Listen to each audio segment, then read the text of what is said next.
Modalidade de planos de saúde, você sabe por qual razão que você precisa conhecer e diferenciar uma coisa da outra? São 3 as modalidades de plano de saúde: individual, coletivo por adesão e o empresarial. O individual, como o próprio nome diz, né, é aquele contrato em que o beneficiário tem uma relação direta com a operadora. Então, o beneficiário não tem nenhum estipulante, nenhum intermediário com a operadora. Qual a vantagem de um plano individual para um plano coletivo por adesão ou um plano empresarial? Na verdade, a pergunta é: existe vantagem sobre um e outro? A resposta é sim, existe. Te digo, o artigo 13 da Lei 9656 dispõe que o plano de saúde individual só pode ser cancelado por 2 motivos: fraude do próprio beneficiário ou inadimplência superior a 60 dias com notificação de 50 dias de antecedência. E o que isso reflete? Que o plano individual não pode ser rescindido pela operadora. Ele é um produto ad eterno. Para mim, todos os planos deveriam ser assim, a depender da relação no momento. Deveria ser oferecido posterior um plano de saúde, se houver uma rescisão no empresarial ou no coletivo por adesão. Mas a gente vai entender as diferenças. Qual é o ponto aqui? O plano individual, ele é muito mais regulado pela ANS. Além dessa vedação de rescisão, salvo pelas 2 exceções lá, o reajuste dele é limitado pela Agência Nacional de Saúde. Sabe quando você vê no noticiário assim, a ANS autorizou um reajuste de 12% nos planos de saúde. Essa informação ela está incompleta. É nos planos de saúde individuais. Porque nos planos coletivos, empresarial e o coletivo por adesão, essa limitação não existe. O STJ entendeu que, como é uma empresa que está contratando outra, é livre a comercialização, inclusive para rescisão. Ela deve ser informada, com 60 dias de antecedência, tal e tal e tal. Não pode ser realizada se algum beneficiário estiver em tratamento, especialmente internação, doença grave e tal. Mas essa é a principal diferenciação. Essa diferenciação é tão relevante que eu vejo em vários casos a operadora fomentar uma espécie de crime chamada de falsa coletivização de plano de saúde. O que é a falsa coletivização? Você transforma um plano familiar ou individual num plano coletivo, ou o inverso. Você faz com que a pessoa contrate um plano coletivo, mas na verdade ele é individual. Ele fica lá, no coletivo. Pode ser rescindido, não tem limitação, mas é só para uma pessoa ou os seus familiares, 1, 2, 3 pessoas. E na carteirinha está escrito individual. Aí a pessoa fala, pô, meu plano é individual, muito bom. Contratei direto, o corretor me ajudou aqui, eu contratei direto. Só que o individual é acomodação. Já vi várias vezes acontecer. Você acha que essa nomenclatura é um equívoco? Ai, foi um erro, desculpa. Não foi um equívoco. É para levar o consumidor a entender que aquele plano é individual. Porque a acomodação, na verdade, é enfermaria ou quarto. Beleza? Já o plano coletivo, por adesão, ele já tem um estipulante aqui, um intermediário. Então, entre o beneficiário e a operadora, existe um intermediário. E por que é coletivo por adesão?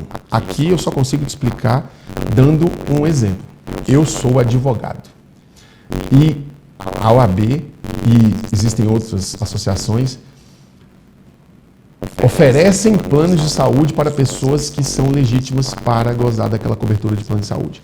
Então eu, Marco Aurélio, como advogado, eu vou lá na Caixa de Assistência à Saúde, Caixa de Assistência à Advocacia, e falo, quais os planos que você tem aí? Aí ele fala, eu tenho o plano X, tenho o plano Y da operadora X, da operadora Y, produto tal, da operadora tal. Então tá bom, eu quero aderir a esse plano. Aí, ok, você é advogado? Cadê sua carteirinha? Tá aqui, minha carteirinha tá aqui. Aí, realmente você é advogado, você pode aderir. Adesão. Coletivo é um grupo de profissionais, no caso do direito, advocacia, e aderem a esse contrato. Certo? Associações ou sindicatos. Aqui o problema é quando existe uma falsa associação, e isso acontece muitas vezes. O que é fomentado? A pessoa que quer contratar um plano individual. olha, eu quero um de relação direta. Aí determinada engrenagem que não está funcionando muito bem, fala, tem problema não, eu tenho aqui um individual para você. Aí a pessoa, que maravilha, aí ele vai te coloca num plano coletivo para adesão. Qual é o problema? Você não fazia nem parte de nenhuma coletividade. Esse é o falso coletivo.